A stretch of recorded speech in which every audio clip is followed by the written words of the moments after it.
Hey, Renegades. In today's episode, we get to hang out with Ken Cook, author, speaker, marketing strategist, and one of the founders of the Prepared Group. Come with me and let's check this out. Welcome to SMB Renegades with your host, Jason Thomas, where we take a deep dive into the stories behind the entrepreneurs of today's businesses. Each episode brings you the inside scoop on challenges, failures, and successes from the small business world. Join us as we explore the often unheard stories of the individuals who are reshaping the world of business, one enterprise at a time. Tune in now for the latest episode of SMB Renegades. All right, Renegades, welcome back to the show. I am JT Jason Thomas, your host of the SMB Renegades podcast. This evening, I have the distinctive pleasure to have with me Mr. Ken Cook. Ken is from the Prepared Group. He is an author, speaker, marketing strategist extraordinaire. Ken, why don't you do us a favor, take a couple of seconds here and just kind of let the audience know who you are. Yeah, so my name's Ken Cook. I am one of the co-owners of the Prepared Group. We're a marketing strategy firm that works exclusively with other marketing agencies, believe it or not. So doing marketing for marketers. And, I live here in Oregon wine country. Pretty cool place. Okay. And yeah, man, we just try to keep it a little bit relaxed around here. I like that. A relaxed vibe is something that I think a lot more business should adopt. It's just an easier and less stressful way to go through the day, right? Yeah, absolutely. Absolutely. So, Ken, the idea here isn't really to talk too much about the Prepare Group and about marketing and strategy in general. The idea behind the SMB Renegades podcast is to give people that glimpse behind the curtain, let them know a little bit about who Ken really is. So let's start. We're going to take it all the way back. What was life like for Ken as a kid? You know, what kind of things did you do? How was it in the home? Regale us with your childhood. Yeah, man. So originally grew up down in LA. Remember, walking around kind of the streets. We grew up in Eagle Rock originally. And when I was, I don't know, 7, 8, my parents bought a cattle farm in rural Oregon. That's not the story I was expecting to hear from the marketing strategist, but so the cowboy hat has its roots. Yeah. Where's unpack that one a little bit, man. I got to know more. How did the cowboy come to the marketing world? What's going on there? Yeah. So I ended up, grew up in a really rural area, foothills of Portland, Mount Hood, went to a pretty small high school. And it's kind of an interesting place, foot in both worlds, as it were. And, went to a pretty small college, believe it or not. But had a great little childhood. We could do all those things that boys could do when boys could be boys, if you will. I do remember those days. I enjoyed the forest a little more than the city myself, so I kind of get where you're going. Yeah, and both of my parents worked in the medical field, so they worked pretty long hours. But we had a 10-acre farm and lots to do, and there was a hill that we lived on, and the 3 families that lived on the hill collectively had something like 60 or 70 acres, maybe 100. A little bit of property. It was a bit of property, and so as far as we wanted to run, we could run. And there was forest, there was hills, there was farmland, and so whatever you wanted to do, you could do. And it was a lot of fun, and if you wanted to go into the city, get on your bike and, bike in, and it wasn't too bad. Mm-hmm. But it was in many ways a really blessed childhood. I've got 2 parents who worked hard constantly to provide and be great role models. That's amazing. By the time I was getting into high school, 2, I think, really important things happened. First, between the summer of my 8th grade year, I got baptized, started going to church. Excellent. And that was really quite formative, and it stayed very formative for me. And secondly, kind of my freshman year, I started doing martial arts. I love that. What style?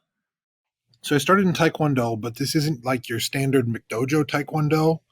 The Okay. guy that I trained under was one of, I believe, 8 living ninth dan black belts out of Korea at the time. That's something to be said. Had trained Secret Service members, had the first guy who ended up being the first white guy to get Grandmaster status out of Korea. His name was Scott Rohr. I got to train with him quite a bit. That's amazing. And so the pedigree there was just incredible. I ended up competing at a very high level, winning competitions, going to national competitions, Olympic qualifying competitions, those kinds of things. So I love it. That's awesome. I actually had a couple of friends back in the day that toured on that circuit. Ran a couple of world championship friends up in there. I don't actually, now that I think more about it, that was PK kickboxing, wasn't in the Taekwondo world, but still similar. Similar. Yeah. Fighting is, I honestly think it's something that everybody should take some basic classes in, if not for self-defense, for self-confidence. Just being in the ring, being on the mats, doing that kind of work and putting in the effort to learn everything and actually do it, it changes people. It's kind of like going to the boot camps. Like when your life's not going right, you join the military, the boot camp will turn you into somebody. You don't have to quite go that extreme. You can always just find your closest dojo, and usually they'll help you get some act right in there as well, right? Absolutely. And so yeah, that was incredibly formative for me. That's amazing. So sounds like a great childhood. Couldn't have been perfect though, right? What were the challenges that Ken faced in his early years? I most of my challenges were of my own making, if I'm really honest. It was really those challenges of learning self-control more than anything. I got in a lot of fights, got in a lot of trouble, especially going into high school. And my parents really, I think, had to work hard to instill this concept of you are in control of you, and you can't control other people, but you can control you and your response. And I wasn't the biggest kid at that point, but I'm 6'5" now. I pretty soon grew to be one of the biggest guys, and I'm so thankful that the biggest challenges of learning to control myself and my temper and my tongue, were lessons that my parents really worked hard to teach. Because I see a lot of guys who never learned to control themselves. And then when it comes to being later in life, they still can't control themselves. True story. Yeah. I mean, we all see the people, 30s, 40s, 50s still don't have control over their tongue, still saying things that they just plain don't mean. And that's not a good look on anybody in the conversation, right? Yeah. And so that's the thing is, as I look back, I made a lot of mistakes, but the vast majority of those were really just my own temper. My own impatience and unwillingness to be satisfied with the situation I found myself in, and I think that was probably some of the biggest and hardest lessons, and most failures really came from that, is it was just that undisciplined life. I'm going to do what I want to do, and I don't care what anyone else has to say. And honestly, it doesn't lead anywhere successful. No, not in the least. And it takes a big man and some insight to actually figure that out. When in life would you say that you were really starting to understand that learning self-control and to be the bigger man, those kinds of things were really the right direction for you to be going? There were 2 incidents that I really remember. One, I was probably a freshman or sophomore in high school, maybe a sophomore. I don't know. And we back in the day we used to have computer lab, with I remember it. Colored iMacs, those things were new, top of the line. There's the Oregon Trail. Yep. there was this kid, and I won't tell you his name, but he was the most annoying little kid. And you know that guy, he's the smallest kid in your class. You know what I'm talking about? I do know, yes. And, Small in stature, but large in mouth. yep. And so one day, I don't remember what was going on, and I remember him hitting me in the face with a computer mouse. Like he swung it around and was like, wham! What? So he like went all Bola Oh style yeah, on you and oh yeah. wicks you. Jeez. And I don't remember it hurting, but I remember picking him up in his chair still and throwing him across the room. Oh, that had to be fun to see. Yeah. I'm And sure that went great with administration too. they were thrilled. They were thrilled. Um, and so I got home, kicked out of school again. My dad, he made me dig a hole, but it wasn't just a hole. It was an 8 foot by 4 foot by 8 foot hole. We're talking a man's hole. That's a man's hole. You Yeah. know what I'm saying? That's not like my dad wanted me to go pot a shrub. No. That's a hole that lets you know you did something. Yeah. Now here's the thing. I remember objecting vociferously. I didn't start this. I didn't start this. This wasn't me. I wasn't looking for this. Right? And no one would hear my side. And I got done digging the hole. And my dad told me I had to fill the hole back in as one naturally does. Right? I think I was just tilling the ground for mom's flower pots to be put in place so he didn't have to. Hey, you know what? You got that's part of what kids are for, man. You get a little bit of manual labor out of it. You know, heck, kids these days could probably use a little bit more of that parenting, but you know, guys like you and I, we got that kind of parenting. And so I think that was incredibly formative for me because I remember thinking just because you're right doesn't mean you're right. Another truly insightful thing to learn at a young age. Yeah. And so that's the second thing that I remember as probably one of the most formative things is I had a martial arts instructor. His name was Jim Beaver. Mm-hmm. And Jim was a very bad man. Jim was the kind of guy who could hurt you whenever he so chose to hurt you.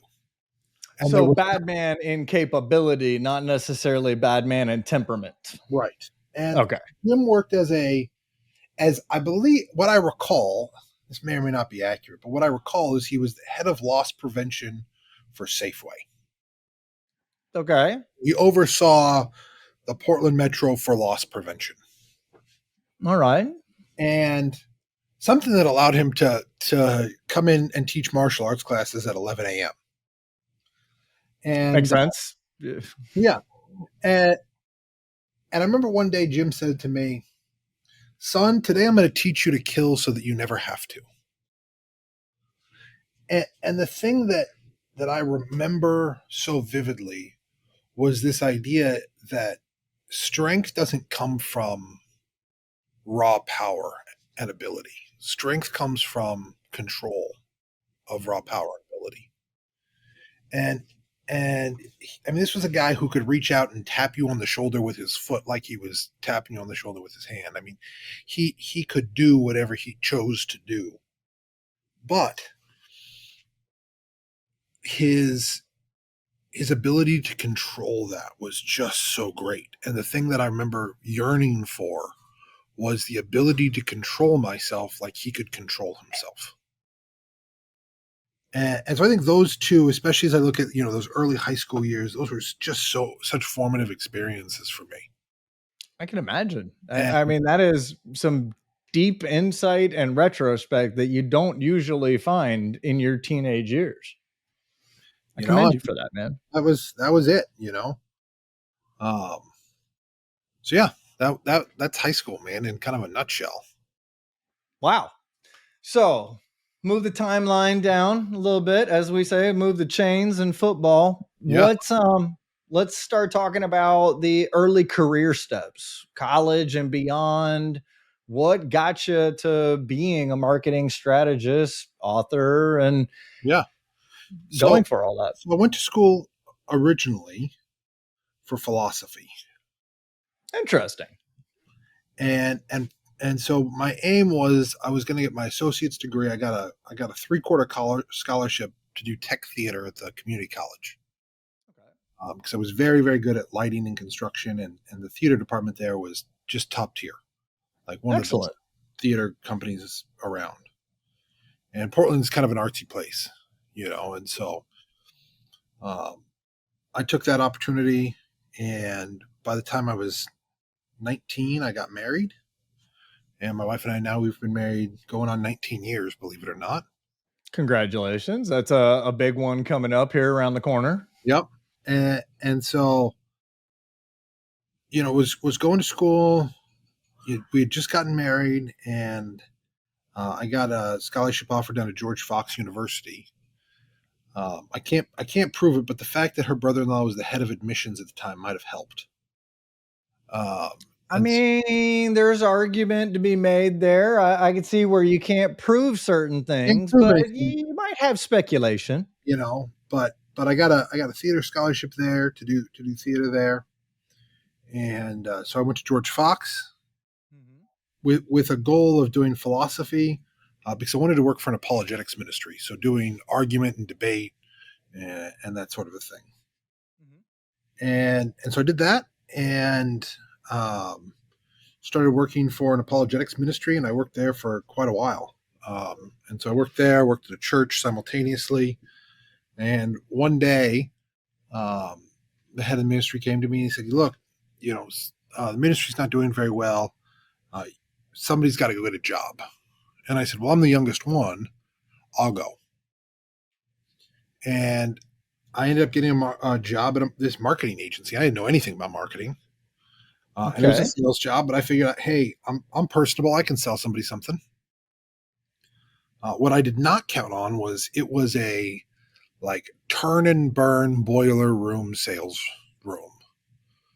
One of my favorite movies, but not necessarily one of the favorite situations to be in, right? Now keep in mind, I don't know anything about sales. Okay. Okay, I'm maybe 21 ish. Green behind the ears, still just getting thrown into the pool. Yep, 22 maybe, and so I take a job there, and it was a great experience. The sales room had 100% turnover every 2 months. Okay, the standards were incredibly high. Okay. The training was incredibly good. We had at least an hour of sales training every single day. Okay. I mean, And trial by fire if you're going to learn it. here was the standard: is there's a certain number you have to hit every week, and if you miss the number, you're out. That's going to lead to 100% turnover at that kind of pace. Yeah. I never missed the number. That's something else, though. Never missed the number. And I was on the number 2 team out of 27 or 28 or 30 in the company. We volleyed for number 1 or number 2 team in the company, and I was never the number 1 guy on the team, but I never missed the numbers either. And had some incredible sales training, and really was taught the art of sales by guys who had been in the car industry and in some other things for a very long time. Now, Great place to learn. There's some stuff I would, want to relearn, shall we say. Quite possibly. I think I could see where you might be headed with something like that. But here was the challenge: is I don't think, and this I believe the case to be for a lot of us. And I know some guys that I'm still friends with who work there, not in the same office, but in the same company. I think especially those of us who were new, because fulfillment was such a separate thing. You never saw fulfillment. It was like a whole nother building. You never talked to those people. You never saw what happened there. Once somebody was sold, they were sold. You never knew what happened beyond that. It was almost a criminally disconnected business model back then. Like, not with sales and fulfillment in 2 totally different silos, it just made huge room for problems. And so here's what I would say happened. One, we never learned marketing. We learned sales. And while we were selling the service of marketing, we weren't doing marketing. Okay. That makes sense? I unpack that one a little bit for everybody listening, though, because So, I think that is one that can be easily understood, but also easily yeah. misunderstood. So here's what we were selling. We were selling guaranteed placement on Google. You gave us a certain amount of money, and the company bid in such a way that you would always be number one on Google. Okay. Back in the day, that was allowable. And so the results of what happened from you being number one on Google were irrelevant. So we were selling a marketing service, an advertising service, but we weren't doing marketing. We were just throwing people up there. And Traffic so, creation. yeah, well, but again, you didn't know that. You had no idea of knowing what would happen because you never talked to that person again.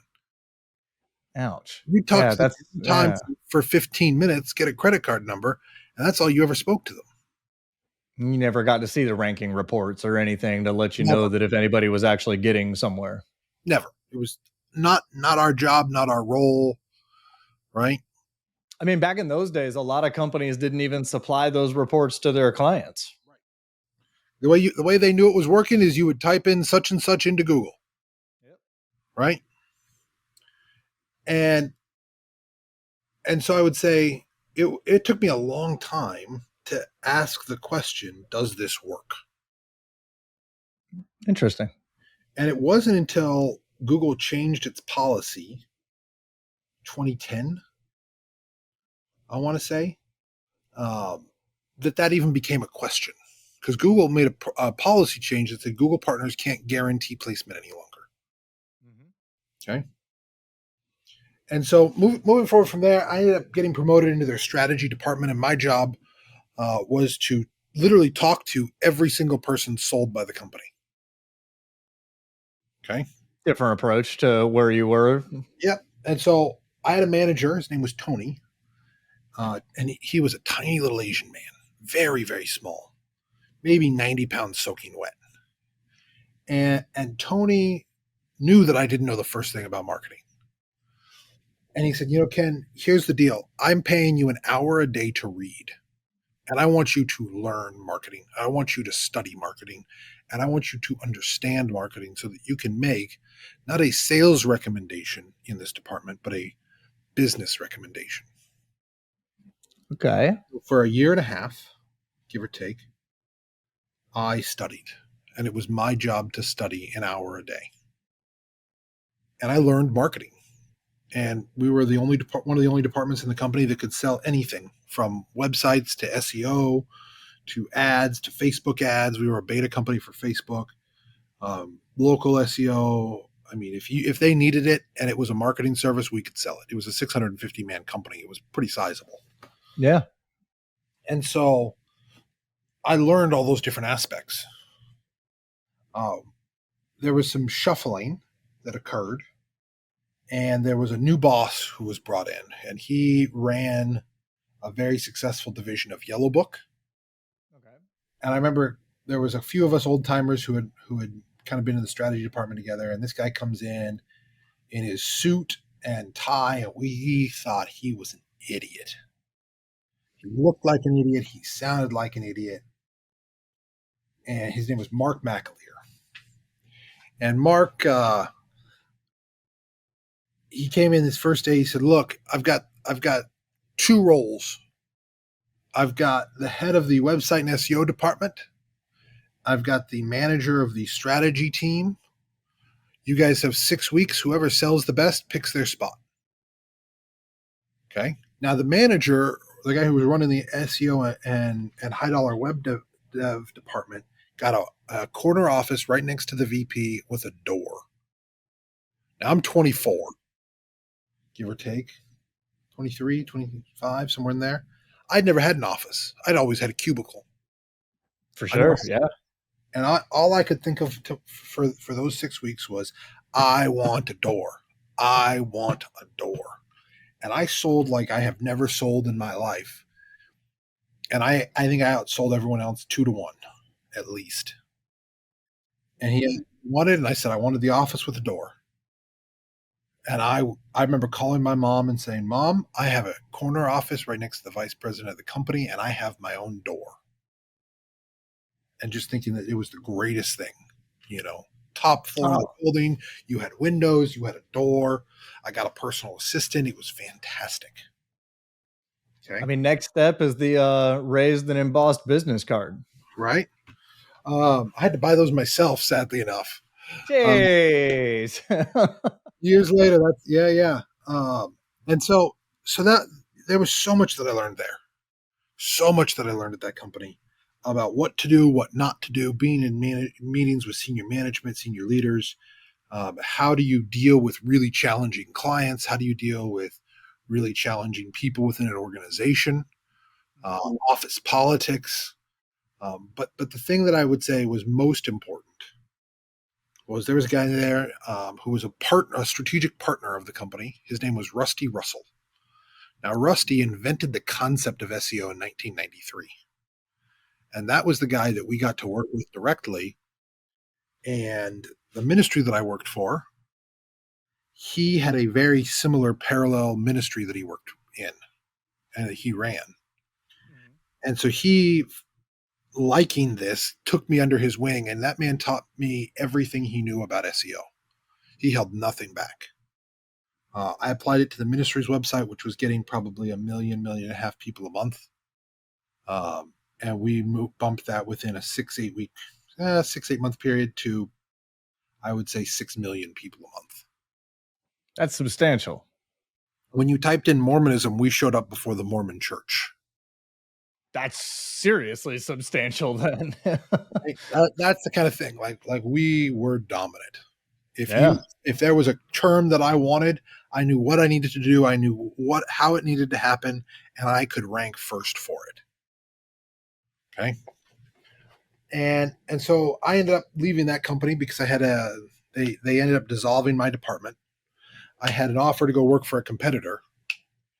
And long story short, started my own company and had a client offer me a year's salary to do so. And that's how All right. I got to be an agency owner. So obviously coming from an organization and a opportunity where education became so much of the leadership culture there, is that a similar kind of leadership culture that you bring to the Prepared Group? I would say my leadership style is very different. I really try to, rather than dictate and manage the small things, I try to say, how do we empower the right person to sit in the right seat and let their expertise shine? Like, for example, we've got a kid on our team. His name is Cosmo. He's been working with us for 6 years. This kid is an award-winning filmmaker. He's absolutely incredible behind the camera. Okay, when it comes to script writing, when it comes to all kinds of technology, he's just incredible. He's a wizard. Love it. And so I don't go to him and say, hey, I want this cut and that cut and this thing. I say, hey, Cosmo, go do your thing. As it should be, right? You should trust the people that you have on your team. They're going to get the job done and bring you their best work. Right. And so that doesn't mean I don't have input. That doesn't mean that I don't have feedback or changes that I'll request. But those are typically questions, not demands. Those are typically things where I'm saying, hey, what do you think about this? Or I would really feel like this. And that's really my goal in leadership, is to say, I want the best person I possibly can afford in a particular seat, and I want to let them run and pull me with them. I like that. Of course, there's a double-edged sword on that, right? And that when you're trying to be trusting with the staff that you have and you give them that rope that they can hang themselves with, sometimes it inevitably does happen. Yeah. What I'm sure you have at least one story in there of a time that shows, the opposite side of that, where did it blow up? What was the lesson from management that you learned in failure instead of success? We one time lost $26,000 in recurring revenue in 30 days. So it's, not knowing what the whole kitty was at that time, that can be a lot, that can be a little, but I don't care who you are. You lose 26 grand in a month. That's a slap in the face. So we were doing about pretty right around $1 million a year. So Okay. a third of the company in 30 days. Yeah, that's a pretty big slap in the face. Yeah. And I'll tell you, the lesson that I learned was this: is you've got to be slow yet quick. You How have so? to, you have to, especially when you're making a major transition. In this case, I was transitioning out of being the project manager into just doing sales. And so we had a team of 10 who was doing fulfillment, and we had a guy who was in charge of all of that. Uh, Rather than giving him space to say, "Hey, if you're overwhelmed, let's solve the problem," we didn't give space to say that, and so he got overwhelmed and shut down instead of delegating effectively to his team, and stuff just stopped happening because he got overwhelmed. And so what I would say is, one, capable people make mistakes and can get overwhelmed and can have problems in life that don't allow them to perform as well as you need to. And People are not infallible, right? Like it's part of human nature. We're yeah, going to make mistakes. we're It's going to part make of it. mistakes. And so I was never upset at him. I won't say I wasn't upset at him personally. I was upset at the performance. I was upset at all the money. I mean, you just lost $300,000 a year. It's a lot of money to lose Oh when you yeah, didn't for have sure. to. When you didn't have to. I was upset that we had to get rid of so much staff to make up for that kind of a mistake. I was upset that we had to really feel like we were rebuilding the Oh company. yeah. Um, Not even feeling like if you lose a 30-year business, you are rebuilding. you're rebuilding. And at the same time, I'm so glad that we did, because what it did is it turned us from a shop that was doing marketing. We were doing good marketing, but what we weren't doing is we weren't doing strategic marketing. And it Okay. forced us to step back and say, well, what is it that we do that's world class? It's really our consulting. Well, how do we make sure we do that for every client instead of just selling them what we think they need? How do we actually discover what they need and figure out what they need? And so it really forced us into the creation of what it is that we do today. Without that, we wouldn't have this. And so even though, certain things may be incredibly painful, if you choose, you will grow. But you have to make that choice. No one's going to make that choice for you. 100%. And it's also the same situation of, not making a choice is actually making a choice not to grow in that kind of a Absolutely. situation. And so that I think would be the big thing, is really looking at how, even when you're failing and you've got big, real, not unsubstantial failure going on in your organization, how do you turn that into victory? How do you pivot effectively, and not just throw in the towel? I think that is the question that has stumped many an entrepreneur before you and will stump many an entrepreneur moving forward. I want to give a fighting analogy. So I got the opportunity to train a little bit with Team Quest back in the day, Randy Couture's gym. Very, very cool. I would have loved to have had that opportunity myself. It was bittersweet. You got the hell kicked out of you. I can say that. I'm sure I know. Yeah, I trained with a couple of pros here in Florida, and yeah, I did not come out the fairer win in that. That's yeah. And so here's the thing. There was a great fight with Chris Lieben. I don't remember who he was fighting.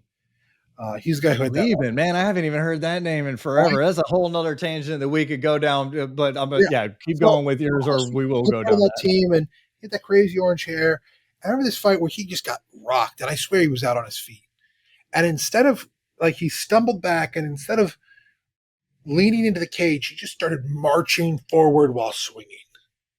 And I think sometimes there's a lot of entrepreneurs who, when a setback happens, they stumble and they rest themselves against something. They try to prop themselves up against something instead of moving forward with all the gumption they can muster and swing and swing and swing. And if you remember that fight, Chris, while basically knocked out on his feet, just levels this guy, and the guy goes out like a light.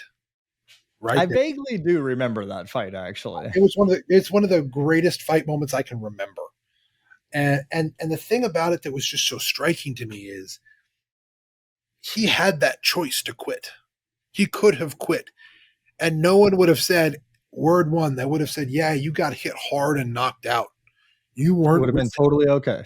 But instead, even when he was basically out, he had trained and trained and trained that when this happens, move forward hard, fast, and with intention. And so I think that's the thing is as we look at strategy as a discipline, right? Which I truly believe it is a discipline. For sure.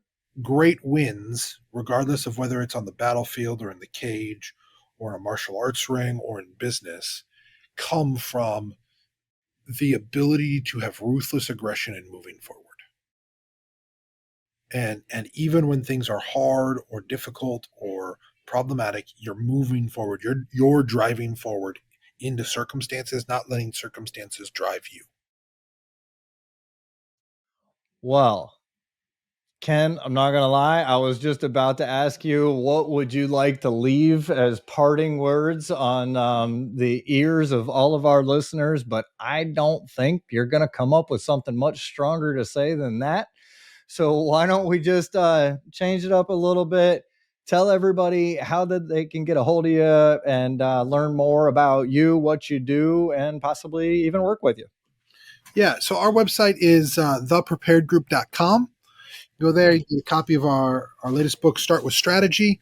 Would love to chat with you all about that. And that's probably the best way is you can book a call right on there. My calendar is publicly accessible from that. And I would love the opportunity to chat with y'all and see what it is that we can do together. Excellent. I love it. All business starts with just a simple conversation. Absolutely. Love it. Well, Renegades, we have come to the end of another episode. I thank you very much, Mr. Ken, and I hope that one day we might get to do this again ourselves. If nothing else, I definitely look forward to the next conversation that I get to have with you. And for the rest of you, we'll be back at this again next week, and I can't wait to see you all here again. Thanks for joining us. That's a wrap for this episode of SMB Renegades. Hosted by Jason Thomas of Big Sky Consulting in Orlando, Florida. We hope you've enjoyed hearing our guests' stories and insights. We hope you've taken away some valuable lessons. Tune in next week for another episode featuring more stories from the entrepreneurs and business leaders who are shaping the world of today. Be sure to visit our website at www.smbrenegades.com for more information about our guests and to join our community of entrepreneurs. Thank you for listening, and join us again next week for more stories and insights from the people who are rewriting the rules of business.